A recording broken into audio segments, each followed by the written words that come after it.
Thank you. You may take our seats.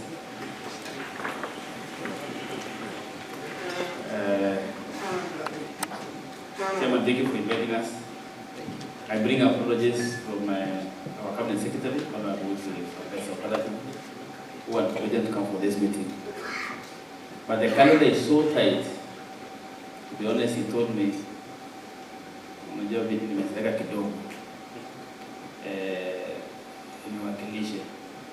so I bring his greetings and I bring his best wishes to KETSA and to KESECO. Okay. As Edward said, I'm always home when I come to this fraternity of teachers. And I know I've told you my story many, many times.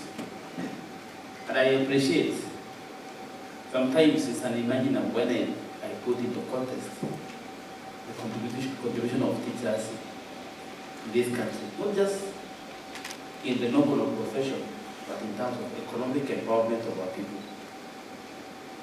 Unifying. In fact, as I said during a Sacco conference, I put three of us, and all of them are teachers SACCOs. They are the people who define the skyline of our villages, of our towns. They are the people who, even in the villages, I don't know where you guys come from, but the best houses in the village are owned by who? Teachers. And the chairman, no chairman is my friend. I call him once in a while on a Saturday afternoon to ask for advice. Tunaongea and advice. At least I've been tunakutana kwa board. Kama leo kwa we met for 40 minutes. Na kama tayari na swali kumhumi. Chairman Paul, you know that is not me, that is the VS. But we ask these questions because it is important to get it right. You know, the movement is very political. Kuna watu wengi wanasema wameenda Mombasa kula pesa, sio?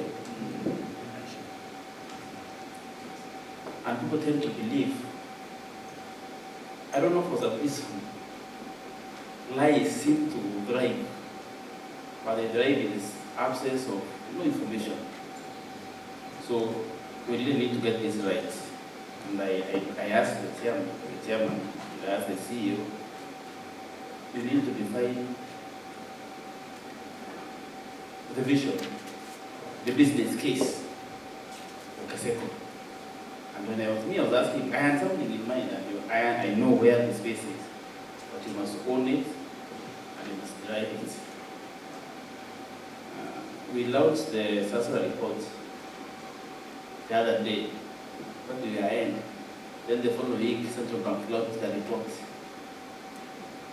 So, I think that report was good. I really talked about it. You hear SACCOs, if you do the summation of the cash reserves SACCOs have in banks, you have numbers of almost 30 billion. That's a lot of money. The cash reserves. That is what I was saying, Chairman was saying, the CEO. That is the cake you are looking at. And because in the financial ecosystem, there will be something for equity, there will be something for cooperative bank, and there's something for CSC. As we move towards the end of the year, I didn't want to acknowledge the support they have given us. You know now, this is November, we are 2 years in office. We are 2 years since we got our ministry. We are 2 years since I became a PS of Co-operatives. I could not have been achieved as much as I have for getting support from many of you. So, as we celebrate this second anniversary, I set my words of gratitude. We are because you are. Of course, some of you have crossed. But as Commissioner saying, it's work. Some are falling on the way. When we came, there were people who were speaking at the moment in the shake. And when we said the road to good governance is narrow, they do not fit in the path. They are fallen off. My appeal to you is that you as we go to stand here, don't fall off, that part. Walk with us in this road which leads to heaven. I'm taking what we good.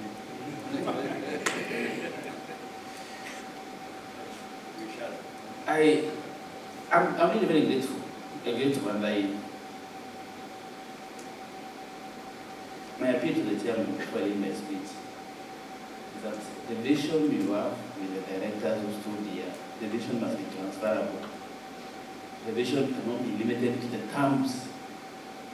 Let, as the director said, let 20 years from today, as we celebrate 20 years of the KESECO, you invite me and say, we Mzee alikuwa when we started, as we celebrate the book, which will be worth billions and billions of shillings, and more so the impact KESECO will have on its member organizations. That is how success should look like. We should look beyond our time. The vision must be transferable, the vision must be resilient, the vision must be our taste. Last month we were celebrating 50 years of Mwalimu. Let us think, how will, when 50 years come, how will KESECO look like? When I think about that space, I see a huge opportunity. Very huge opportunity. Because KESECO can do so well, and it can easily do what you member organization are doing. It will make your work easier. It will make your work more efficient. Just think about collaboration you can have. Even about things we talk about, even the shared success we talk about, even systems, collaboration in systems. You know, the second biggest expenditure we have in the movement. It's a big opportunity, but you must drive it. I challenge the CEO, I challenge the leadership.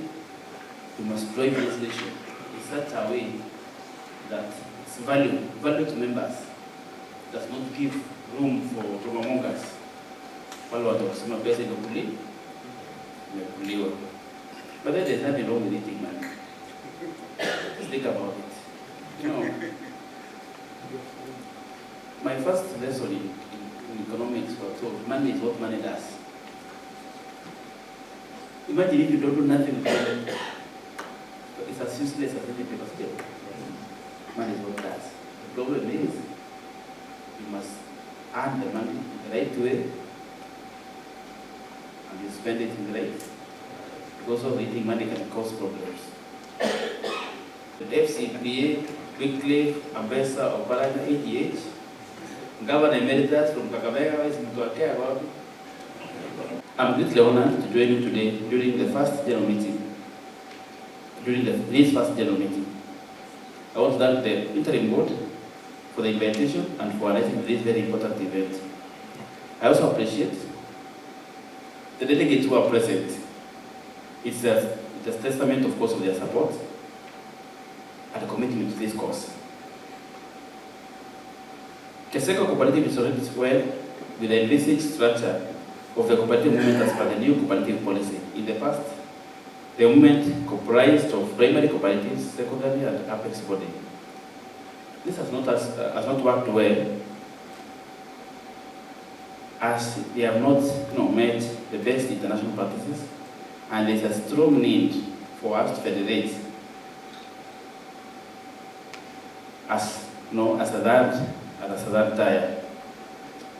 The policy advocates for administration of sector-specific federations to undertake much needed advocacy, capacity building, market research, and self-regulation. This will strengthen the linkages while ending the overlaps and necessary competitions among cooperatives. The cooperative movement and MSMEs are natural allies in the journey of economic transformation in Kenya, because many MSMEs are owned and run by cooperatives members, and they rely heavily on financial support and services offered by cooperatives. By providing convenient and affordable credit, as well as savings and investment opportunities, cooperatives empower MSMEs to grow and contribute to job creation and national development.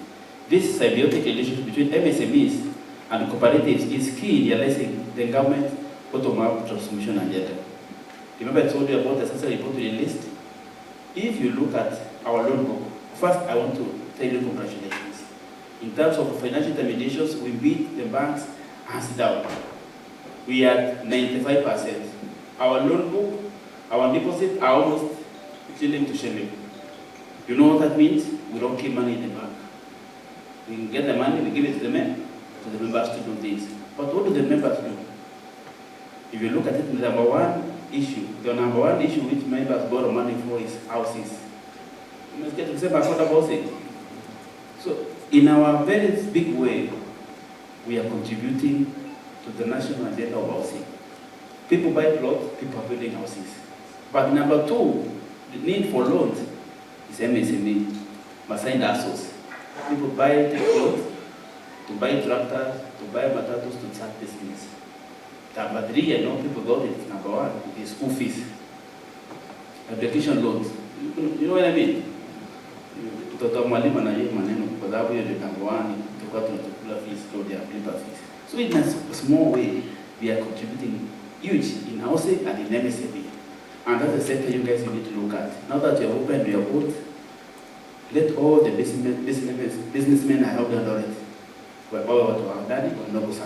Let all the business people around the Kilifi waingie wapi? Imarika. Sindio? So that we support MSME. Worth noting is that the government better plan is around MSME, yes, as a key pillar. With cooperatives as a key enabler, we sit down to enable the growth of MSME for their sustainability. With 98% of businesses in Kenya being MSME and providing 90% of employment opportunities in the country, we have many challenges. Key among them is affordable financing. I don't know our rate again. You know that being of 12%. Don't take it lightly. Those who have borrowed money from banks will tell you, I being one of them, interest rate today is 21, 22. That's huge. A 10% difference. But consistently, everybody knows when you take $1 million from a Sacco, the interest rate is 1% per month, 0%.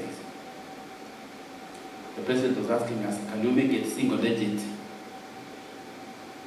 I didn't tell him the truth, but I told him these guys need to finance their dividends. I don't commission said about dividends. The challenge I was challenging the cooperative university yesterday, that we need to be backed with some research. What do people want? Do people want accessible loans? Do people want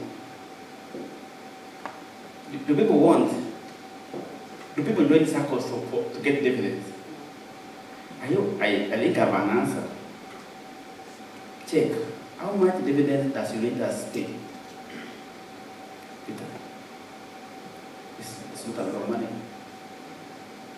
In fact, Unitas pays, I think, the least dividends. And when you go to the ATM, if you look at their book, how big their book is.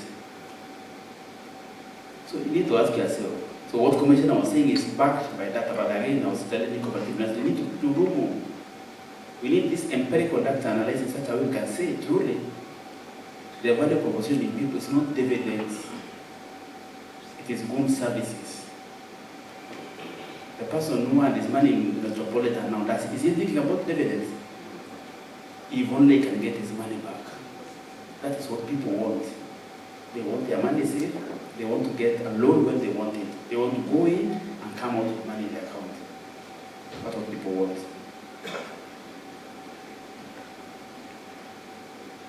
In Kenya, the movement has marshaled savings of over 1.2 trillion, with an asset base of 1.7 trillion, and a loan portfolio of around 1 trillion. That was talking about financial intermediation. The continued prominence of SACCOs as intermediaries between savings and investment reinforces the importance of cultivating a culture of savings for economic development among their members. My friends, at the core of every cooperative lies the principle of service to its members, not profit making. Cooperatives are founded on the values of mutual assistance and solidarity. While it is important to remain financially viable, the focus must always be on serving the needs of the members.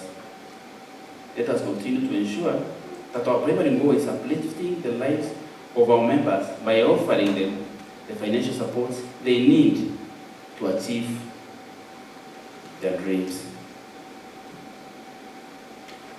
While access to credit is essential for every growth, we must emphasize the importance of prudent borrowing. Cooperative members must be mindful in their ability to pay loans and ensure that they are borrowing for productive purposes. Irresponsible borrowing can lead to financial strain. Let us encourage financial discipline and provide our members with tools and knowledge they need to make sound financial decisions. We always encourage people not to borrow recklessly. We focus on self-sustainability as enshrined in the cooperative movement. I think this is key. I received a call from Post Bank. They told me they want to speak to Mr. Kilemi. I told them I'm Kilemi.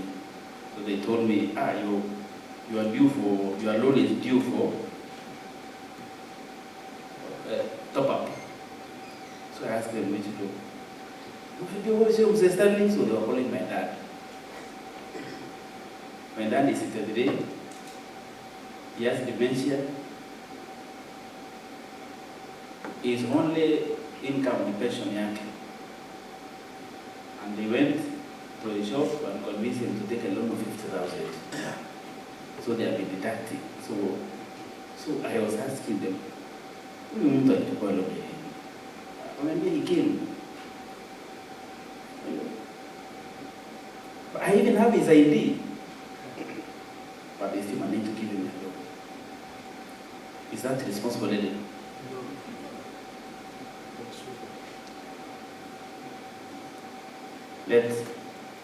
And you know, mostly our members are old people.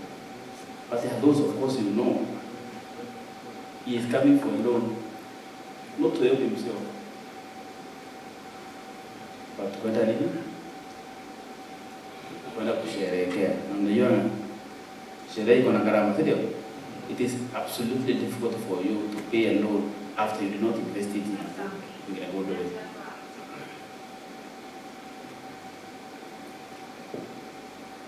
As we celebrate this remarkable milestone, it is crucial to uphold what I like to call good dividend manners. I think we have spoken about dividends today. It is because the season is coming. Members should only focus on the short-term benefits of a dividend, but also the long-term sustainability of their SACCOs. Cooperatives should invest wisely, ensuring that they remain financially healthy and capable of meeting the future needs of their members. Sustainable dividend practices are a mark of good governance and a responsible financial management. In this respect, the Ministry, through the Office of the Commissioner of Co-operatives Mr.Patrick Kilemi, is working on dividend policy that is going to address, among other things, the issue of borrowing to pay dividends, declaring dividends from losses, and paying financially unjustifiable and sustainable dividends, all in an attempt to appease and to attract more members. The Commissioner now is asking you, what are you going to do with this favor bill? The business case. We are trying to do your work, the bankers. You are asking them the questions. But also now what I was saying, Commissioner, if today myself I know what our role is here, we want the borrowing powers resolutions which will be taken to the AGMs to be specific. Give us borrowing powers to borrow 500 to do this and this and this and this. If you have nothing to do, you do not present any borrowing powers as a resolution to the AGM. What do you want to have a blanket borrowing power? You have nothing, no project, nothing investment for the year, but you want to walk around with your capacity to borrow anywhere, anyhow. So it makes sense. Ama mnataka ikae tu open. Alafu ndio ikiandika Unakuja na there's somebody who came to the office with the wheelbarrow of evidence of how money has been stolen. Sasa nikamwangalia honestly, sawa. Money has been eaten, just being. If these papers are for the such money has been eaten, but why do we start? We are tired of being politicians. Sisi watu wa mochari kuchinja Metropolitan. If you look at my Facebook today, somebody is saying, give us our money to Metropolitan. I think you have a responsibility to ensure this. Okay. So when you're presenting borrowing power, so we plan to borrow money to do this. It will be better to say we are planning to borrow money at the end of the year to pay you dividends. Then you see your members will react. We must stretch good financial managers here. Na ukisema unataka kufanya investment, unaiona Peter atakuuliza mambo ya ratios. Ndio. Kuna watu wanapitanga wanasema tu kuna cash reserves. I don't mention this, somebody ask. The good thing with the office is that I can also confirm, and I will not be told you have looked at somebody's account. But the good news is that I actually confirmed he had 1.something billion in the bank, and to be honest, I was very excited because I thought the opposite. So when you are starting a project, you want to do something, you also look at those things. Our motivation can just not be the procurement process. And thank you. Where is the director of ICT? Said you were chairman of. We are having a discussion about ICT in the cooperative movement, mostly in SACCOs. The number I have is we are spending around 6 billion every 5 years up. I don't know what the number you have, 6 billion, can I just say?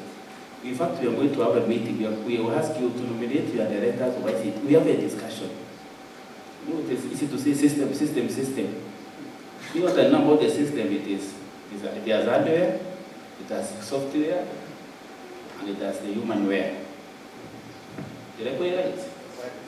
So we are going to have a discussion about the ICT space around the cooperatives movement. Because other than offices, the second biggest expenditure we have is in ICT. So I've been asking these questions. I ask, so let's get to the moderator. See nothing go.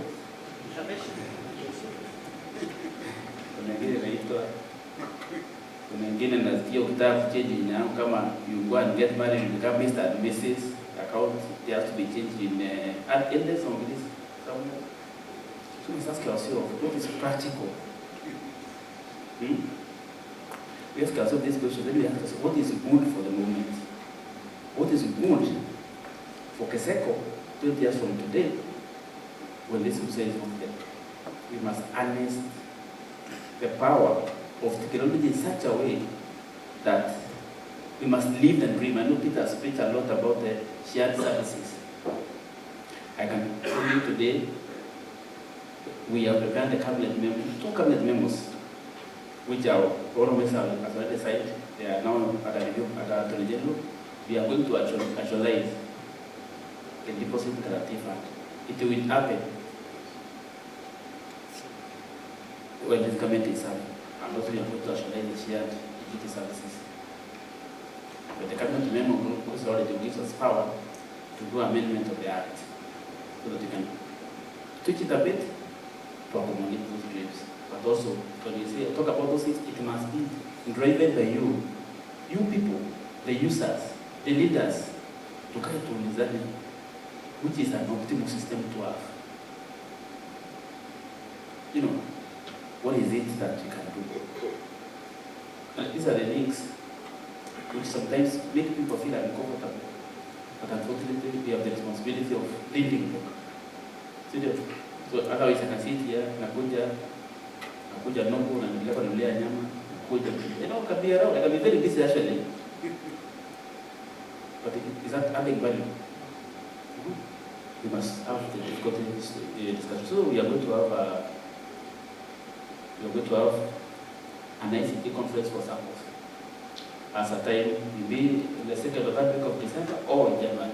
We will discuss system. What is this system? You come and sit down and you tell us, all of us, what are the benefits of this? What is the benefit of the number of profit? When I'm called then we ask, what we look for the ICT needs. You know, the other day we did sleep, we were counting votes in America. Did you see us counting votes in America? Our people are very sad. But it's a big deal. But what I like about that is the ability to move on. Yesterday, President Biden called draft invited to Sacco to come and arrange an handover. It's handover of the greatest economy in the world. Just think about it. Handover of the strongest military ever to have lived. Na nyinyi mnaniambia handover wa Sacco ni shida kubwa sana. Nabaga na jokes there. We must be able to live beyond ourselves. Because we will go. Hata ukifanya aje we will go. Natural attrition. Something. But how can you, a leader is somebody who accepts first. Me, I always say the best gift of leadership is to accept to be led. If you can honestly accept to be led and support the leader, you are good. And secondly, the vision must be beyond. You must always live with that sense of awareness of your mortality. Because that's how we are. But the vision must be, God has given us the ability to live beyond that, beyond ourselves. And that is now what's called leadership. And we pray for the president. You know, sometimes it is easy to criticize. You know, it is easy. Let me tell you the truth. The president tries. But it's tough. Because for every 6 shillings, or every 10 shillings we collect, Kipto has to pay 6 to debt. I mean, economics, we went to school, we're told. The commitment to a government debt is futuristic. Commitment. It will pay its debts. The other 4 shillings, we must pay salaries, we must pay our military, we must pay our police. We are left with very little to do what is called development, what people see. And for some reason, for our people, development is blacked down the road. Development is physical to our people. It is tough. Pray for the president. Sitasema pray for him, look at him, sitasema na kuwa try for pray. Pray for the presidency. Pray that God gives them wisdom to lead this country. No. It is one thing to have a country. But you tell me one country which has solved its things through war. One country. When we hear people say public interest and national interest, country interest, we have 2 cabinet members going out. We are also retrieving an amendment which has been lying in the Senate, the one of eligibility, fit a proper test. We are going to retrieve it. Peter, I want to take a personal commitment to follow that just like I've done, ensure that I get on top of it.